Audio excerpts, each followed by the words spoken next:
솔로몬의 시대가 끝나고 열왕기상의 중반을 넘어가면서 이스라엘 역사에 미묘한 변화가 생깁니다. 다윗의 시대엔 하나님을 신실하게 섬기는 다윗이냐 아니냐가 중요했고, 솔로몬의 시대엔 하나님을 섬길 성전이냐 아니냐가 중요했습니다. 그러나 분열 왕국이 시작되면서부터는 하나님을 신실하게 섬기는 사람이 과연 있는가, 이게 중요해졌죠. 하나님을 섬기는 사람이 없는 시대가 예언자들의 활동이 두드러지는 때입니다. 하나님이 세워주신 왕위에도 불구하고 북이스라엘의 여로보암은 제멋대로 정한 절기에 제멋대로 세운 제단에서 제멋대로 세운 제사장들과 함께 예배를 드리고 있었습니다.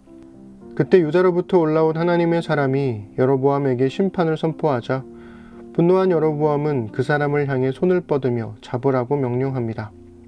그러자 여로보암의 손은 마비되었고 제단은 부서졌으며 재가 쏟아져 버렸습니다. 이 모든 일이 하나님의 심판 선포임을 깨달은 여로보암은 그제서야 유다로부터 온 하나님의 사람에게 자신의 말라버린 손이 회복되도록 기도해달라고 요청하죠. 하나님의 사람이 기도하자 손이 회복된 여로보암은 아직 남은 기회가 있을지도 모르겠다고 생각했던 것 같습니다. 그는 쉴 곳을 제공하고 선물을 주겠다며 하나님의 사람을 회유하려 합니다. 하지만 하나님의 사람은 하나님께서 선포하라 하신 말씀만 선포하고 곧바로 떠나겠다고 하죠. 밥도 물도 먹어서는 안 되고 온 길로 되돌아가서도 안 된다는 하나님의 명령은 13장에서 4번이나 반복됩니다. 베델은 남유다의 국경에서 가까운 지역입니다. 이름 모를 하나님의 사람은 남유다에서 북이스라엘로 넘어가 하나님의 심판을 선포했던 겁니다. 여기서 두 가지 질문이 생깁니다. 북이스라엘에는 하나님의 예언자가 없었을까요? 그리고 하나님은 왜 다시 유다로 돌아가지 말라고 하셨을까요? 오늘은 열왕기상 13장 1절에서 34절을 읽어드리겠습니다. 여로보암이 제단 곁에 서서 막 분향을 하려고 하는데 바로 그때에 하나님의 사람이 주님의 말씀을 전하려고 유다로부터 베델로 왔다. 그리고 그는 그 제단 쪽을 보고서 주님께 받은 말씀을 외쳤다. 제단아, 제단아, 나 주가 말한다. 다윗의 가문에서 한 아들이 태어난다. 그 이름은 요시야다.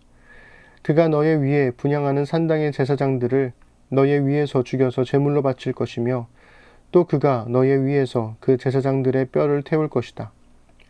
바로 그때 그는 한 가지 징표를 제시하며 이렇게 말하였다. 이것은 나 주가 말한 징표다. 이 제단이 갈라지고 그 위에 있는 재가 쏟아질 것이다. 여로보암 왕은 하나님의 사람이 베델에 있는 제단 쪽에 대고 외치는 말을 듣고 제단 위로 손을 내밀면서 저자를 잡아라 하고 소리를 쳤다. 그러자 그 사람에게 내어뻗은 여로보암의 손이 마비되어서 다시 오므릴 수 없었다. 그리고 곧 이어서 하나님의 사람이 주님의 말씀으로 제시한 징표대로 그 제단은 갈라지고 그 제단으로부터는 재가 쏟아져 내렸다. 그러자 왕은 하나님의 사람에게 제발 그대의 주 하나님께 은총을 빌어서 내 손이 회복되도록 기도하여 주시오 하고 청하였다. 하나님의 사람이 주님께 은총을 비니 왕의 손이 회복되어서 예전과 같이 되었다. 이에 왕은 하나님의 사람에게 말하였다. 나와 함께 집으로 가서 피곤을 풀도록 합시다. 그대에게 선물도 주고 싶소. 그러나 하나님의 사람은 왕에게 이렇게 말하였다. 비록 임금님께서 저에게 왕실 재산의 절반을 주신다고 하여도 나는 임금님과 함께 갈 수 없습니다. 이곳에서는 밥도 먹지 않겠으며 물도 마시지 않겠습니다. 주님께서 나에게 명하시기를 밥도 먹지 말고 물도 마시지 말고 온 길로 되돌아가지도 말라고 하셨습니다. 그런 다음에 그는 베델에 올 때에 온 길로 돌아가지 않고 다른 길로 돌아갔다. 그 무렵에 늙은 예언자가 베델에 살고 있었다. 그의 아들들 가운데 하나가 와서 그날 베델에서 하나님의 사람이 한 일과 그가 왕에게 말한 내용을 모두 아버지에게 말하였다. 그러자 그들의 아버지가 그들에게 그가 어느 길로 돌아갔느냐 하고 물었다. 그의 아들들은 유다로부터 온 하나님의 사람이 돌아간 길을 말하였다. 그 말을 듣고서 그들의 아버지는 곧 그의 아들들에게 말하였다. 내가 타고 갈 나귀에 안장을 얹어다오. 그들이 아버지가 타고 갈 나귀에 안장을 얹으니 그는 나귀를 타고서 하나님의 사람을 뒤쫓아갔다. 마침내 그는 상수리나무 아래에 앉아있는 하나님의 사람을 보고 물었다. 그대가 유다로부터 온 하나님의 사람이요. 그러자 그가 대답하였다. 그렇습니다. 그는 하나님의 사람에게 말하였다. 함께 우리 집으로 가서 무엇을 좀 잡수시고 가시지요. 하나님의 사람은 대답하였다. 나는 노인 어른과 함께 돌아가서 노인 어른의 집에 들어갈 수 없습니다. 또 이곳에서는 누구와 함께 밥을 먹어도 안 되고 물을 마셔도 안 됩니다. 주님께서 나에게 명하시기를 여기에서는 밥도 먹지 말고 물도 마시지 말고 온 길로 되돌아가지도 말라고 하셨습니다. 그래서 그는 하나님의 사람에게 이렇게 말하였다. 나도 그대와 같은 예언자요. 주님께서 천사를 보내셔서 나에게 말씀하시기를 그대를 내 집으로 데리고 가서 밥도 대접하고 마실 물도 대접하라고 하셨소. 그런데 그것은 거짓말이었다. 이렇게 해서 하나님의 사람은 이 늙은 예언자와 함께 가서 그의 집에서 밥을 먹고 물도 마셨다. 그들이 이렇게 식탁에 함께 앉아 있는데 주님의 말씀이 하나님의 사람을 데려온 그 예언자에게 내렸다. 그는 유다에서 온 그 하나님의 사람에게 이렇게 외쳤다. 주님께서 말씀하십니다. 당신은 주님의 말씀을 어기고 당신의 주 하나님께서 당신에게 말씀하신 명령을 지키지 않았습니다. 당신은 주님께서 밥도 먹지 말고 물도 마시지 말라고 말씀하신 곳에서 밥도 먹고 물도 마셨습니다. 그러므로 당신의 죽음은 당신 조상의 무덤에 묻히지 못할 것입니다.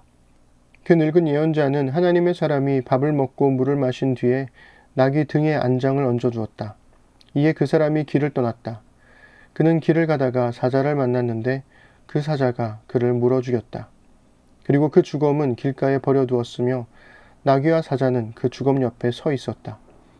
길을 지나가는 사람들은 길가에 버려둔 주검과 그 주검 가까이에서 어슬렁거리는 사자를 보았다. 그들은 그 늙은 예언자가 사는 성읍으로 돌아와서 이 사실을 널리 알렸다. 길을 가는 하나님의 사람을 자기 집으로 데리고 간 그 늙은 예언자가 이 말을 듣고 말하였다. 그는 틀림없이 주님의 말씀을 어긴 그 하나님의 사람일 것이다. 주님께서는 전에 그에게 말씀하신 대로 그를 사자에게 내주셔서 사자가 그를 찢어 죽이게 하신 것이다. 그리고 그는 또 자기 아들들에게 나귀의 안장을 지우라고 하였다. 그들이 나귀의 안장을 지워 놓으니 그는 곧 가서 길가에 있는 그 주검을 찾아내었다. 나귀와 사자가 그 주검 가까이에 서 있었는데 사자는 그 주검을 먹지 않았을 뿐만 아니라 나귀도 물어 죽이지 않았다. 예언자는 하나님의 사람의 주검을 나귀 등에 싣고 자기의 성읍으로 옮겨와서 곡을 한 뒤에 묻어주었다. 그 주검을 자기의 무덤에 안장하고 나서 그 늙은 예언자는 아이고 내 형제여 하면서 통곡을 하였다. 장사를 마친 뒤에 그는 자기 아들들에게 말하였다. 내가 죽거든 너희는 나를 이 하나님의 사람이 묻힌 곳에 같이 묻어다오. 나의 뼈를 그의 뼈 옆에 두어라. 그가 주님의 말씀을 받아서 베델에 있는 제단과 사마리아 성읍 안에 있는 모든 산당을 두고 외친 그 말씀이 그대로 이루어질 것이다. 이런 일이 생긴 뒤에도 여로보암은 여전히 그 악한 길에서 돌아서지 아니하고 오히려 일반 백성 가운데서 원하는 사람은 누구든지 산당의 제사장으로 임명하였다. 그런 일 때문에 여로보암 가문은 죄를 얻었으며 마침내 땅에서 흔적도 없이 사라졌다. 아멘. 첫 번째 질문은 답이 되었을 겁니다. 북이스라엘에도 예언자가 있었습니다. 다만 그는 오랫동안 하나님의 말씀을 듣지 못한 것 같습니다.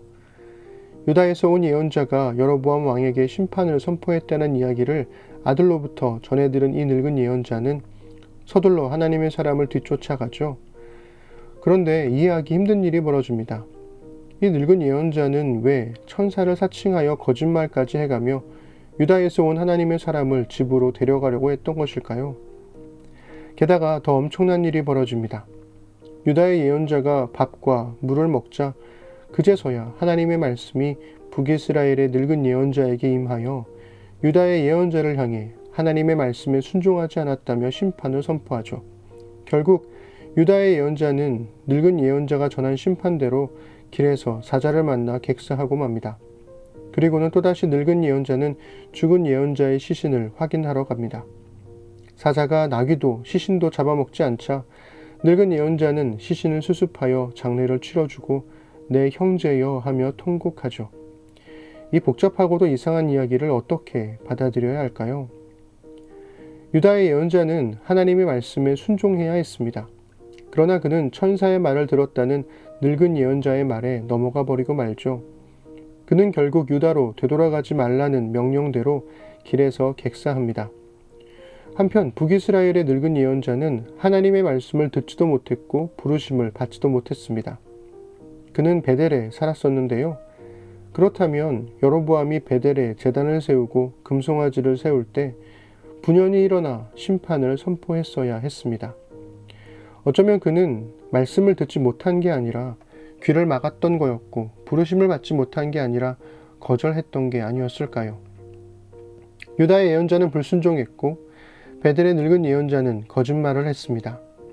둘 중 어느 누구도 하나님의 심판을 막을 수는 없었습니다. 여로보암의 악행도 계속되었죠.